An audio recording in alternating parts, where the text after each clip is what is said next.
Bonjour à tous, aujourd'hui je vous propose un exercice sur les densités de probabilité. Ça permet entre autres de s'entraîner à calculer les intégrales, donc rien d'inutile. Alors, on va d'abord montrer donc, que notre fonction ici sur 1 plus infini, c'est une densité de probabilité. Donc, vous connaissez maintenant trois qualités, continuité, positivité, et l'intégrale sur le support, donc 1 plus infini, doit valoir 1.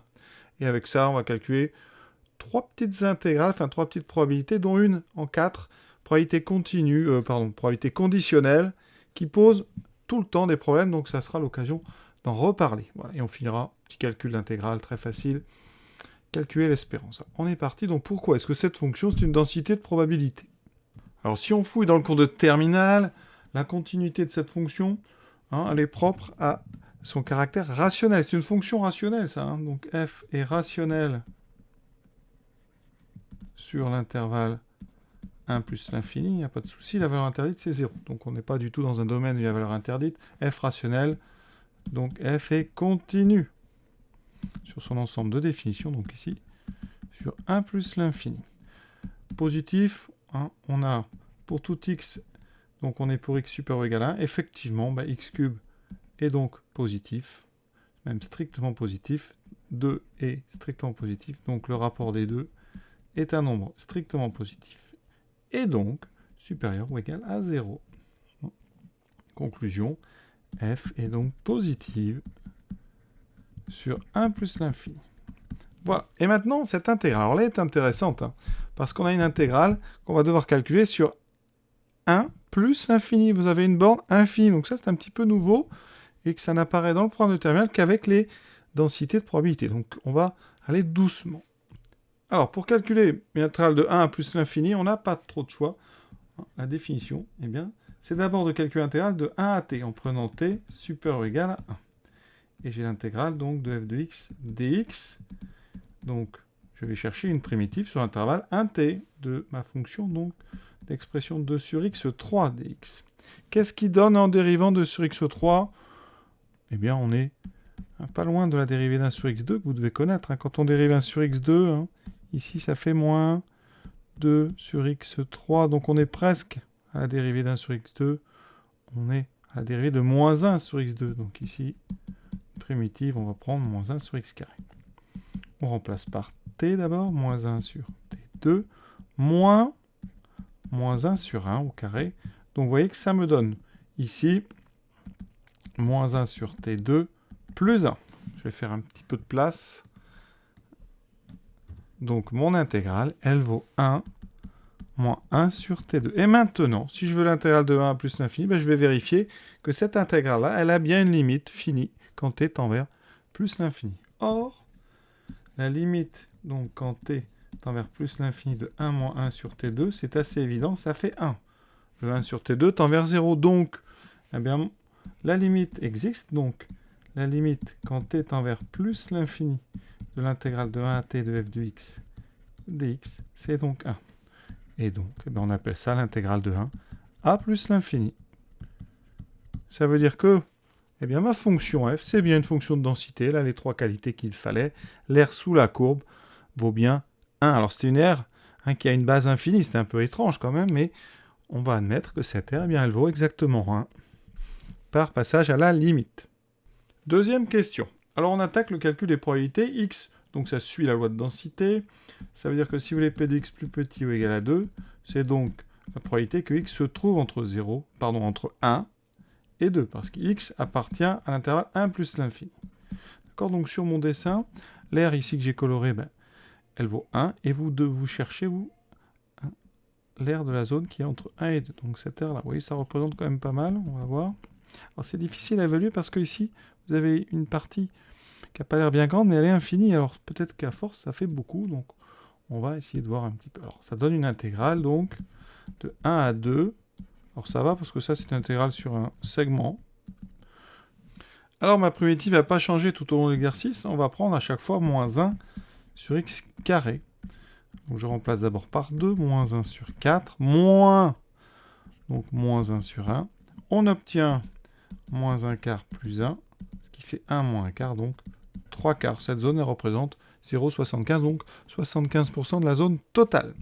Donc voilà Alors je note ça, parce que j'en aurai peut-être besoin après. Donc 3 quarts. Deuxième intégrale.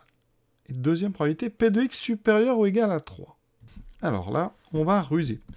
Parce que si vous faites directement, effectivement, vous pouvez. Hein. On est donc entre 3 et plus l'infini, donc on prend l'intégrale de 3 à plus l'infini. On sait qu'elle existe parce que l'intégrale de 1 à plus l'infini était finie, donc pas de souci. Là, on peut à la rigueur rédiger comme ça, mais ça reste quand même compliqué parce que on va quand même être obligé de faire un passage à la limite. Donc si on peut éviter, on évite. D'accord? Alors moi, ce que je vous propose, c'est, ici, dans ce genre de cas, de prendre le contraire. On va faire 1 moins p de x strictement plus petit que 3. Sachant qu'en loi continue, eh bien, la probabilité de x inférieure strictement à 3, c'est la même que la probabilité que x soit inférieur ou égal à 3. Et donc, je vais avoir 1 moins l'intégrale de 1 à 3 de f de x dx. Et vous voyez que ça, c'est une intégrale finie. Enfin, le 1, 3, c'est un segment. Donc, pas de problème d'intégration, pas de passage à la limite. Donc, je crois que c'est quand même préférable. On a donc la même primitive, encore une fois. Ça fait 1 moins. Moins 1 sur 9, plus 1 sur 1. Alors, ça donne combien tout ça? 1 plus 1 neuvième, moins 1, il reste 1 neuvième. Alors, est-ce que c'est cohérent? 3, c'est ici, effectivement. Vous voyez, la zone, elle est en dessous, là, donc elle a l'air petite. Vous voyez, c'est pas rien quand même, elle fait 1 neuvième. Et donc, ici, je vais noter ça. Alors, je vais vous montrer quand même, si on fait le calcul, en passant directement entre 3 et plus l'infini, parce que vous ne penserez pas toujours forcément à faire ça. Donc, si je dois calculer l'intégrale de 3 plus l'infini, je dois commencer à faire ça. À prendre t plus grand que 3, et à prendre l'intégrale de f de x dx. Donc, entre 3 et t, on prend l'avantage. Hein, ici, on a toujours la primitive qui n'a pas changé. Donc, entre 3 et t, moins 1 sur t2, moins, donc plus 1 neuvième. Et ça tend. Quand t travers plus l'infini, ça tend vers 1 neuvième. Vous voyez, ça va assez vite quand même. Hein. Mais ça évite quand même ce passage à la limite, qui est un petit peu abstrait. Hein. Alors qu'ici, vous avez un résultat qui est juste une différence de 2 valeurs. Voilà donc pour nos deux premières probabilités. Quatrième, une probabilité conditionnelle. Alors attention, déjà, première remarque, ça n'est pas la probabilité que x soit entre 2 et 3. Hein. J'aurais pu demander ça. D'ailleurs, pour faire ça, hein, on aurait fait quelque chose d'astucieux, puisqu'on a les deux précédentes. Hein. J'aurais fait p de x plus petit que 3, moins p de x plus petit que 2. P de x plus petit que 3, je ne l'ai pas, mais j'ai plus grand que 3 1 neuvième, donc ça aurait été 8 neuvièmes moins 3 quarts, et vous voyez que j'aurais calculé très vite. Mais c'est pas ça que je demande du tout, donc il ne faut pas confondre. On demande une probabilité conditionnelle. Donc, il faut revenir à la formule P de A sachant B. C'est P de A inter B sur P de B. Et donc, on va avoir à étudier vraiment en détail A inter B. Qu'est-ce que c'est que cette probabilité? Premièrement, P de A inter B n'est que très rarement, hein, ici, je vais pas mettre, c'est que très rarement P de A fois P de B. Pour pouvoir utiliser cette formule, il faut l'indépendance entre les événements A et B. Autrement dit, hein, le fait que A se réalise ne nous donne aucune information sur la réalisation de B. Or, ici, si vous considérez x inférieur à 2 et x inférieur à 3, est-ce que ces deux événements sont vraiment indépendants? Mais pas du tout, parce que si je sais que x, hein, en français, je vais l'écrire, si je sais que x est plus petit ou égal à 2, alors, forcément, je sais que x est plus petit ou égal à 3. Donc, ces deux événements ne sont pas indépendants. Donc, la probabilité de l'intersection, ça ne sera pas le produit. Dans notre exercice, on va donc appliquer. On veut la probabilité que x soit inférieur ou égal à 2, sachant que x est inférieur ou égal à 3. Donc, le cours me dit quoi?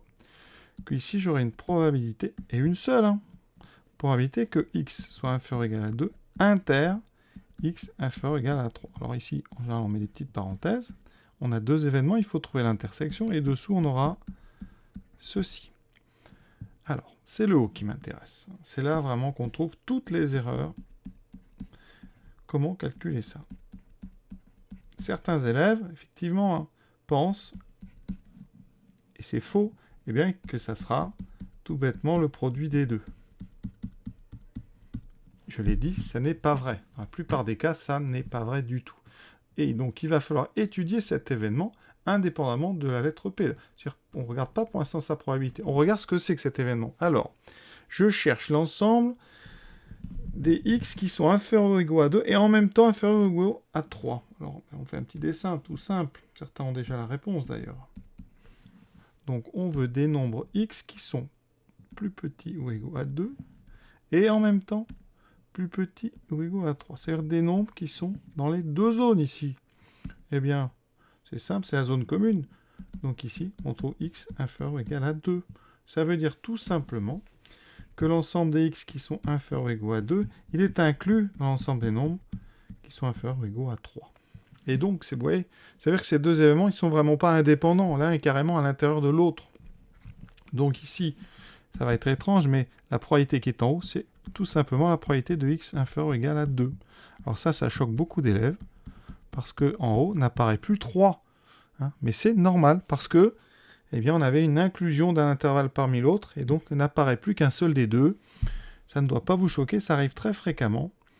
Hein, et ça arrivera encore plus, vous verrez, dans le chapitre des lois exponentielles, avec ce qu'on appelle le non-vieillissement, la loi sans vieillissement. On en reparlera à ce moment-là, bien sûr. Ici, P de x inférieur ou égal à 2, ça fait 3/4. Divisé par P de x inférieur ou égal à 3, alors nous on a supérieur, donc on prend le contraire. Donc 1 moins 1 neuvième. Je l'ai dit tout à l'heure, ça fait 8 neuvièmes. Donc 3/4 fois 9 huitièmes, on multiplie par l'inverse. On ne peut pas simplifier. Hein. En haut on a 27, en bas on a 32. Donc c'est 27 sur 32. Et je répète, comme je le répéterai à chaque fois, vraiment, le point crucial de ce genre de calcul, c'est de bien comprendre ce qu'on entend par probabilité de A inter B. Faire attention, chaque cas est différent. Dernière question, rien de difficile, juste pour apprendre au fur et à mesure à bien utiliser cette formule. Donc l'espérance de la variable aléatoire grand X, c'est l'intégrale sur le support, donc ici de 1 plus l'infini. Alors, on a une intégrale infinie, donc il va d'abord falloir vérifier si on a une limite. Donc, première chose à faire, on va regarder, quel que soit t plus grand que 1, on va regarder l'intégrale de 1 à t de xf de x. Est-ce que cette chose-là a une limite? Donc on regarde. Alors ça fait donc l'intégrale de 1 à t de x fois 2 sur x3. Il y a des simplifications dans l'air. Il me reste 2 sur x carré. Alors une primitive de 2 sur x carré, c'est encore mieux, parce que vous savez qu'en dérivant 1 sur x, ça donne moins 1 sur x2.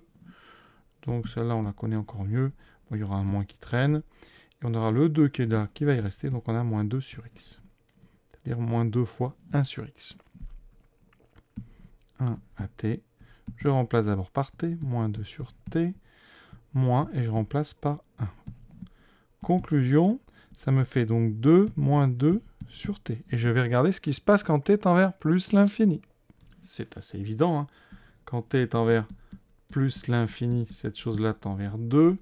Donc on va écrire que la limite quand t tend vers plus l'infini de l'intégrale de 1 à t de x f de x dx est égale à 2. Donc l'espérance de x, qui est dans ce cas-là l'intégrale de 1 plus l'infini de x f de x dx, est donc égale à 2. L'exercice est terminé. Voilà, c'est un joli exercice, moi j'aime bien, parce qu'on commence à côtoyer un petit peu ces intégrales impropres, là, avec un symbole infini dans l'une des bornes. Donc, on mélange des intégrales, des primitives, des limites. Tout ça, on est vraiment au cœur de l'analyse ici. Voilà, je vous laisse. À très bientôt.